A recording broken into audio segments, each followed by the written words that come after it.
My dad wore beadwork. He loved our beadwork and he loved our culture, he loved our lifestyle, and he just thought that, oh my God, the two of you, my mom and I, you got to keep this going, you got to keep it alive. Don't forget about where you came from and who you are.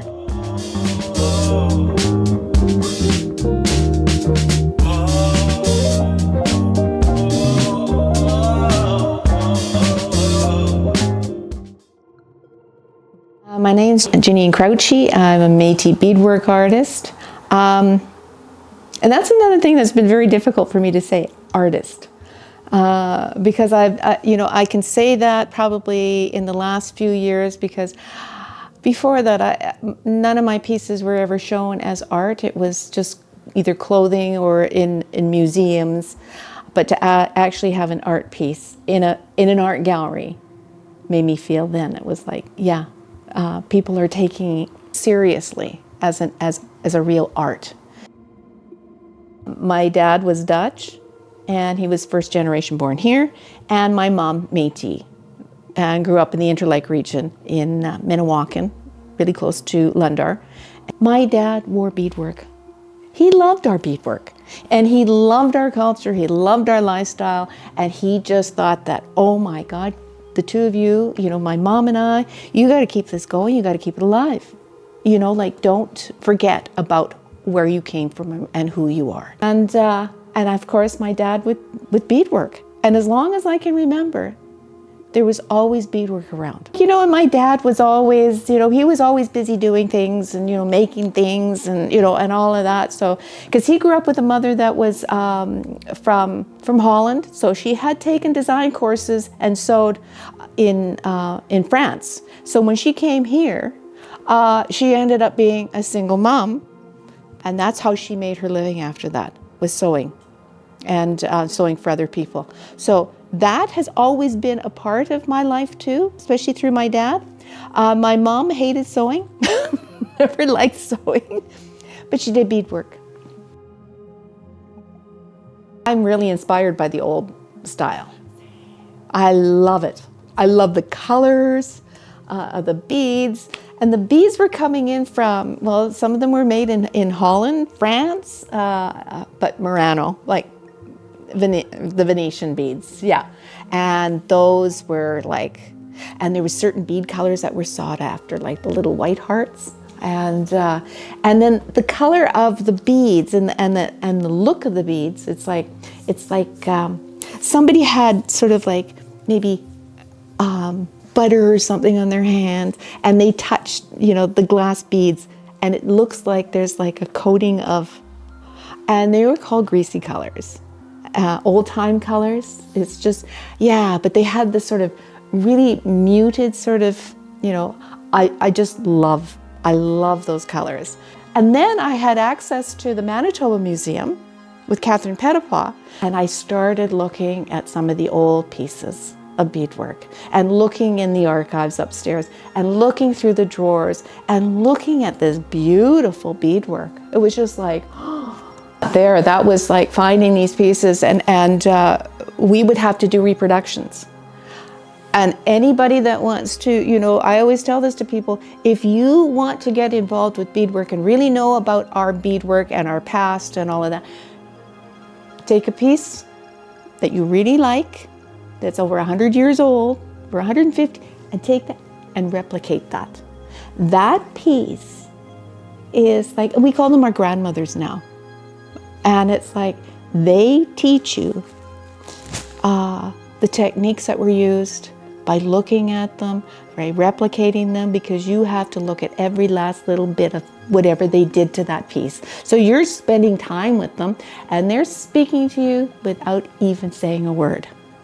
And you just go through, and you go like, oh, and it's like spending time with an old friend. It's like, oh, teach me some more.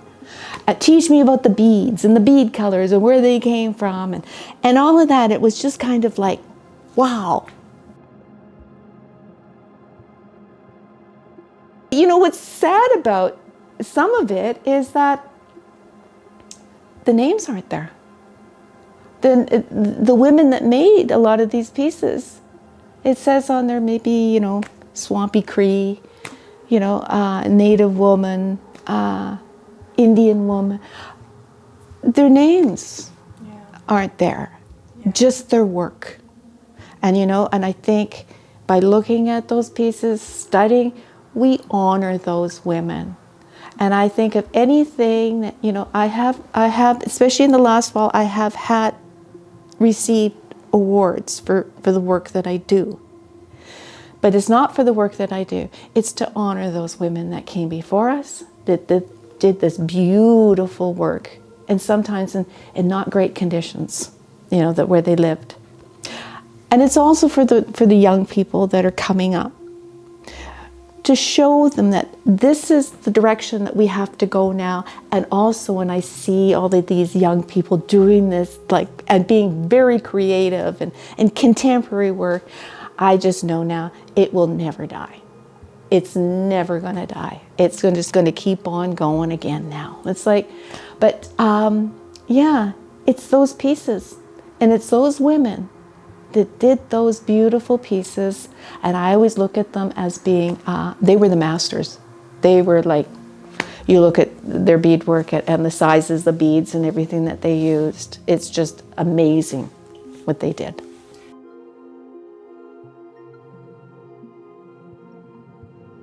Like what, before contact, it was quill work. And you could do quill work on a loom also too. But it's one of those things that it's very difficult to master unless you've learned it from the time that you're a little person, a young person. If you grow up with it, it's like anything else. If you grow up with it and you love doing it, you'll continue and you'll get better and better and better. But you know, to pick quill work up later in life can be very difficult. And I thought, to me, the most difficult is quill work to master, that's for sure. The next one, and embroidery, and especially embroidery done on leather. That's another one. And I can see where the women, like once they started getting beads coming, and they could buy yardage, like they could buy fabric, wool fabric or velvets and some, you know, but material that was on a bolt. I could see where it's like, okay, we're going to put that stuff to one side and we're going to do beadwork on wool, velvet, any of this, rather than doing it on hides. They still did it on hide, but it was so much easier to buy the materials. There has been records of beads being found way before that, but the beads that they were making here were made out of shells. Like you take the wampum bells and that was all handmade shells and beads. Shells. Yes. So there was that, but it was you know, like you're getting hanks of beads, you know, and skeins, and it's like, you know, you've got bolts of material you can buy. You know, it's like, okay, let's start using modern materials that were coming in during the trade.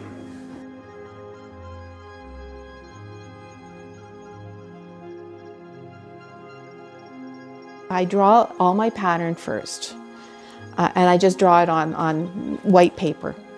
And I just and I usually start with, of course, the stems. And how I'm going to say, if it's a long piece like this, then I just start in making my stems. And then I start adding flowers, big flowers. And then it's like all the other little vines and this and that. And sometimes, it depends on if I'm making it for somebody, then their story is told on that piece of beadwork. But yeah, that's how I draw it all on white paper, finish the pattern. That's the pattern I want, and that is a copy of whatever and if it's for somebody, I won't use that pattern again, and I won't let anybody else use that pattern.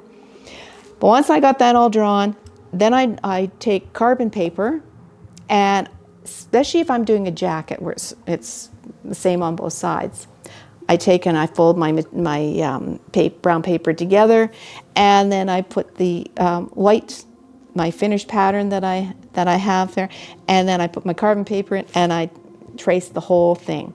so that when I have it open, it's a book match. And then I take it and then I put it on the fabric that I'm going to, and you know, I've already decided, say, what if it's a jacket or whatever I'm going to be doing. And then I cut out my pieces, and then I start beading. It's a relationship and sort of a connection of yourself within your beadwork. And it is therapy.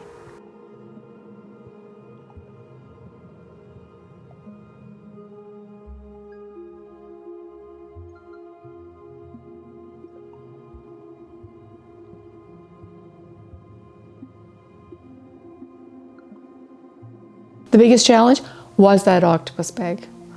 Yeah, that was my biggest challenge. It was the only time that I said to the people at CMHR, I said, I'm going to have to think about this.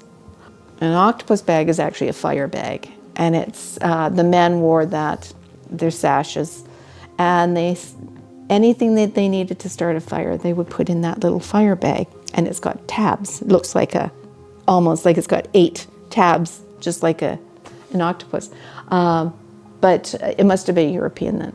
And then when we actually sat down to talk about it, then I found out how big it was going to be, and they showed me the wall it was going to go on, and what it was all about. And it was kind of, I came home, and I sat in the kitchen, and like on that one wall there, it's like, you know, part of that would be about a 4x8 sheet of plywood, and that would be just the top. And it was like, how big is this going to be? The thing is, like, it was 2013, December. Okay, then the next year came along, 2014. By the time we went through all the, you know, I was drawing up patterns because I didn't know for sure and I sort of rolled it up, and yeah, okay, that's good. But then there was all these other things going on because it was a new museum too, and human rights museum. So there was all this political stuff going on in the background too. So by the time my mom and I sat down to bead that, it was the beginning of May, and we had to have it done by the end of August of that year. So it was like non-stop beading. She did the 2 sides and I did the top and the bottom. And then there was all the trim work, and we had people come in and they wanted to be part of it, so we let them do some of the trim work on it, this little zipper stitch and that. So, but yeah, it was non-stop.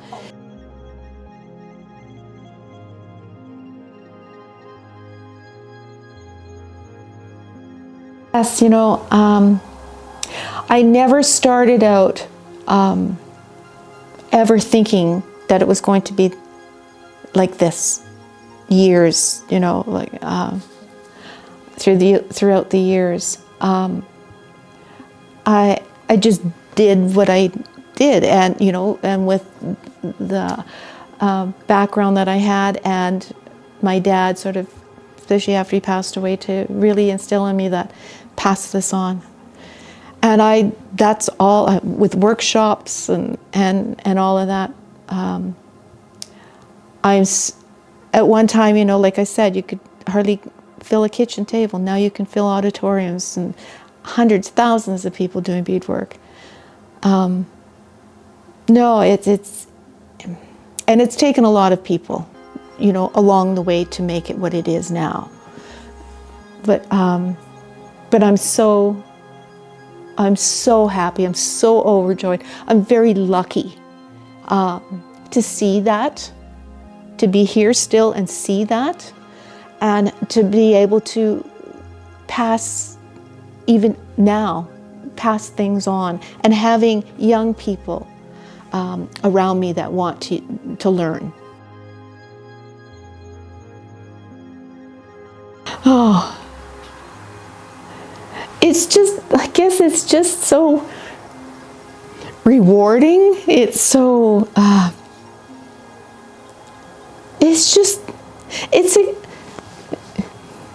have a hard time explaining, you know. It's a connection to my culture. It's